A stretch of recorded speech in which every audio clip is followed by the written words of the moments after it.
Hi.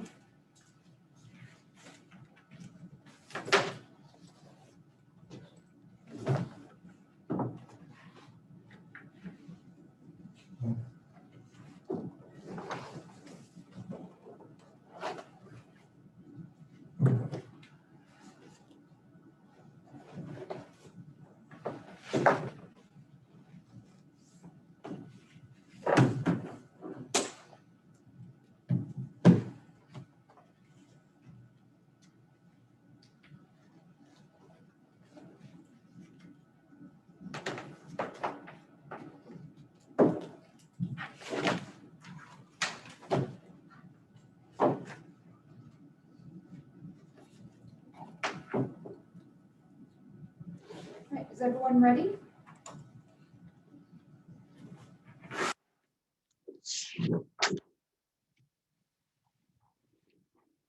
Okay, it's 5:01, and I call to order the Measure P Oversight Committee. We'll take roll call. Member Kraus, Present. Member Pelishun, Here. Member Cooker, Member Preston. Here. We do have a quorum. And then we do have our first order of business is to approve the minutes of May 13th, 2021. So moved. Second.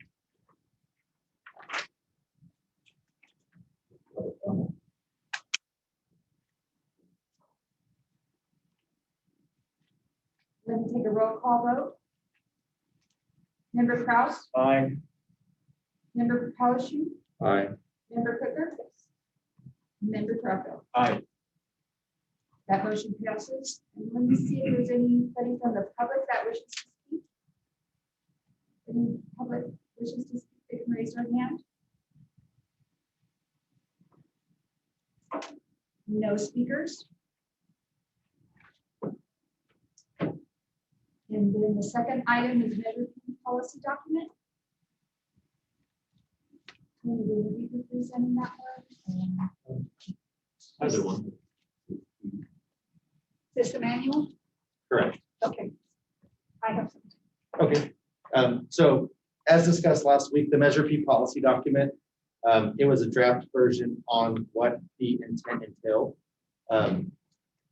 In that binder we discussed last week, if you guys have any questions, obviously to bring it back.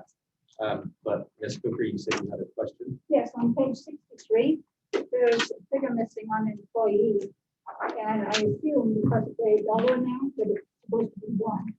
It's the animal control lead officer range. There's no number there. So adding On which page, I'm sorry? page 63. Of the safety. Oh, number one. The dollar amount signifies a one, but there's no number there. So for The outreach officer.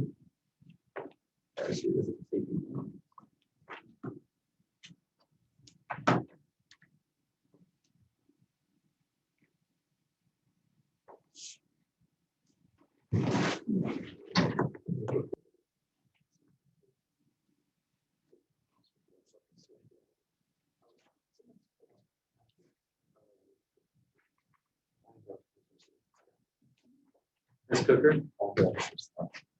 So if the public safety plan, it outlines the animal control officer, but what's being proposed for you, that position isn't being proposed.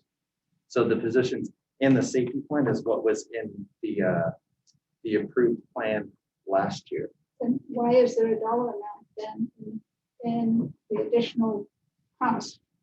If there's nobody being added, in the other areas, there's no figure there, nobody's being added.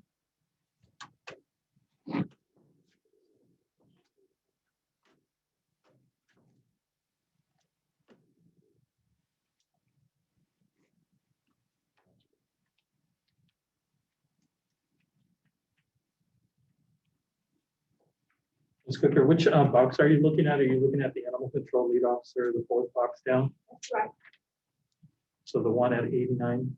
yes. Right.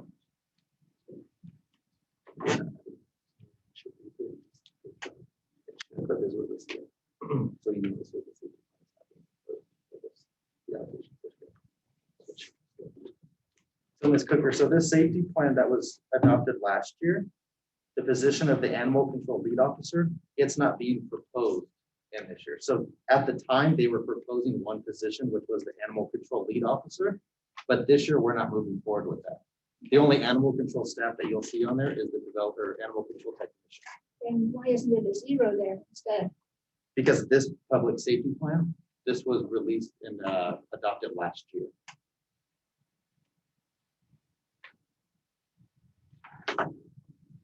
Okay. Not So- wonderful, okay. The public safety plan was the intent of what Measure Q was based off of, but we haven't changed this document since it was approved last year.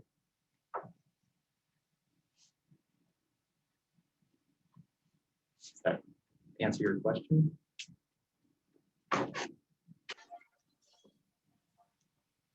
Is there a view by the members that what we're presenting to them should be identical to the public safety plan? Because if that's the view, then perhaps we need to talk that through, because that's not that's not what Measure P is about. The safety plan was more intended to serve as a document to justify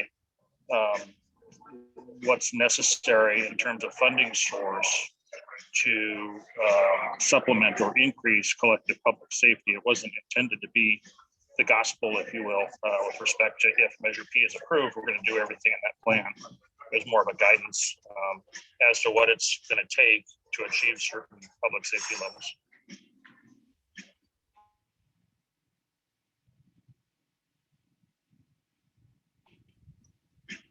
And I think I would add that that's the biggest reason why we've put these two items on the agenda, particularly the policy document, so that the intent doesn't get lost. There was a number of actions, a number of discussions beyond just the public safety plan that really served as basis for the intent of Measure P. And that's the important part of what we're trying to accomplish here in item number 2, which is using this policy document to effectively be that document that guides us going forward, especially as board members will change, staff members will change. What we don't want to get lost is the interpretation. So more so we're focused in this particular item of clarifying that now, so it's not so much of a question later.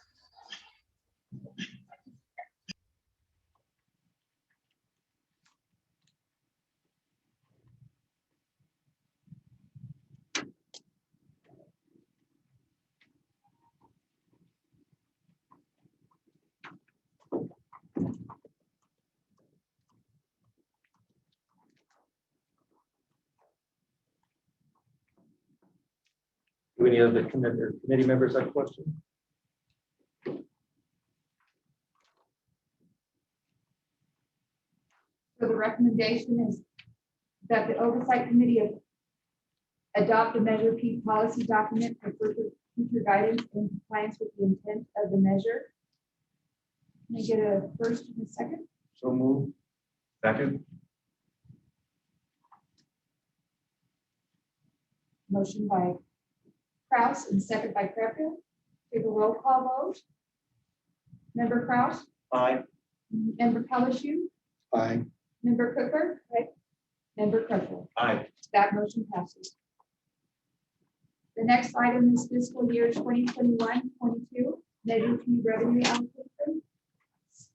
Tony, will you be presenting this item? Correct. So item number 3 in front of you, we have the proposed year 1 allocations for Measure P for fiscal year 21-22. We received updated projections yesterday of the revenue changing from 15.9 million to 18.94. Included in the proposed allocation, there is a cash flow for all of the items that are proposed for next year's budget. And in your guys' packet is the proposed allocation by each department and the highlighted items. In those highlighted items, as discussed last week, a lot of the larger areas are The police department, by adding the 11 personnel, the fire department, we are looking at opening Station 315 on July 3rd by adding 6 firefighter paramedics. Our code compliance division, we will be switching to a proactive approach. The animal control, you'll see a new technician who will begin ensuring accurate case creation and working on their new implemented notice of tendencies. Your library, there's a consulting and professional services fee in there. That is the design and architectural input on where the new library is going to go, and if they recommend on building one. And then you'll see kiosks in there. The kiosks are the library vending machines that will be placed in the city that just expand the reach and availability to the citizens of the community. So they will be in different areas away from the library. Correct. Okay, fine. And then under the homelessness and housing, the service that is incorporated in here is the council recently approved an agreement with the Illumination Foundation. They're acting as the lead operator for our interim homeless shelter out at Westlands. So that's what that number represents. So even though we're seeking grant funding for that, if we're unable to satisfy that number with grant funding, Measure P will fund that O&M, operations and maintenance. And then under the city manager department, we have the HDL. It's technically the city manager department and finance who interacts with this. And the HDL is the company, the consultant we use for our sales tax projections. And then the last one you'll see is the support services. That is all of the admin support that's behind the scenes of Measure P. So that's going to include your finance, HR, technology. So that number that you'll see in our cash flow and that's placed in here is a number, because we have no historical data, that number is a recommendation from our consultant to be used as 25% of our direct Measure P personnel, and then to use that as a placeholder for now until we receive that historical data to actually figure out what the allocation is for all of those departments.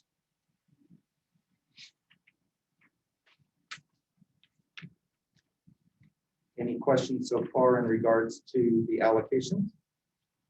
Is that a question on the balance? Does that just roll over to the next fiscal year to be used for Measure P funds? Correct. Okay. Tony, I had a question. If you could go back to the first page of the cash flow. Yes, sir. Under the police department. Yes, sir. So I think it would be, if you look under, first off, if you look under fire department, you talk about staffing, it lists the number of new staff, which are great, because that's what I want the community to know. That's what the money's going for, you know, when it talks about staffing. But it would be great to know how many additional staff members under the police enhancement line item there. Okay. Would be good if you know that, and if you don't, it's okay, but just for the community and our knowledge of Yeah, how many so potential people that is. absolutely. So the police enhancement that you're going to see, once that goes in effect July 1st, 21-22, that's going to bring on 5 sheriff deputies, 5 sheriff service specialists, and then 1 crime enforcer. So a total of 11 new personnel will be going to the police department. Great, thank you for that. It's just important to hear a lot about, you know, enhancing our police department, and it's wonderful to hear 11 new positions coming on there. And on the next cash flow, I'll make a revision so it's listed, so it's transparent enough where you can see what that enhancement entails. If I might, can you all hear me? Yes. Just speaking a little bit more to the police, I think it's important for the committee to know that the approach we took was the most aggressive approach we thought we could take with respect to position ads. If you were to compare what was studied in the public safety plan, there was a much more robust recommendation in there, and that's what we're using as a target. In fact, I had identified 30 police officers, a mix between sworn and non-sworn. But the underlying point that was made in there was adding more to traffic, adding more to the force that can attend to the lower priorities, the priority 2s, the 3s and 4s, because we've got such a high volume of priority 1 and priority E calls. So at least with the 11 bodies that we've added, which also includes a crime analyst to try to enhance our investigative efforts, that is the most aggressive that we were able to take. And largely it was based upon how much facility we currently have available. One thing that the public safety plan did not study, and it didn't study it because it didn't want to complicate the study, was to physically house those 30 additional bodies. The existing police station that we currently have isn't large enough to accommodate those 30 bodies. So we do have a physical constraint that staff is actually focusing on. And you'll see line items in the budget that speak to facility studies, not just for police, but also for library. But as it relates to this conversation about police, that's one of the primary purposes, is try to figure out, what is the appropriate solution from a physical building standpoint, so we can ultimately achieve that 30 officer goal, if in fact we can afford it over time. So I just thought that'd be helpful for you.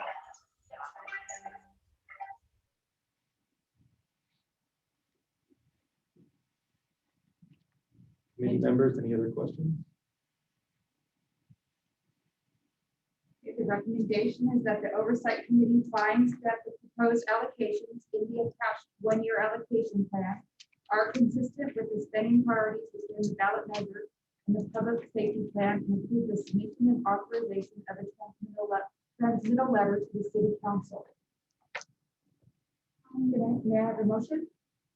I motion. Discussion on the transmission letter before we. I could take the motion and then there's discussion.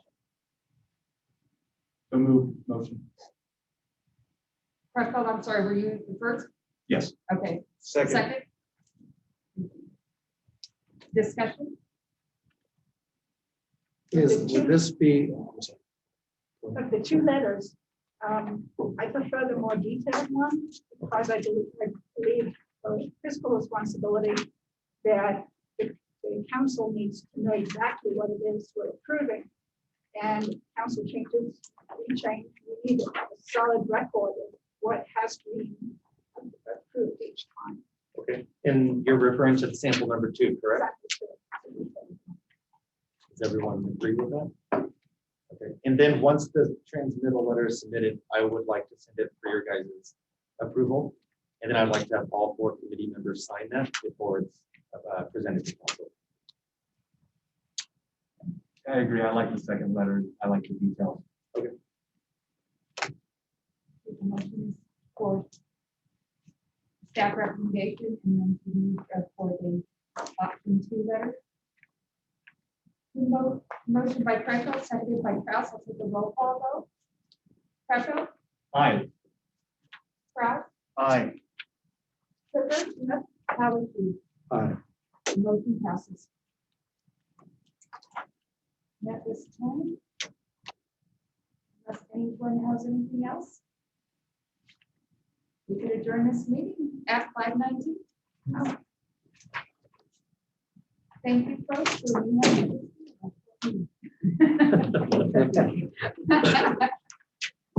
Thank you, Shirley. That was a great time.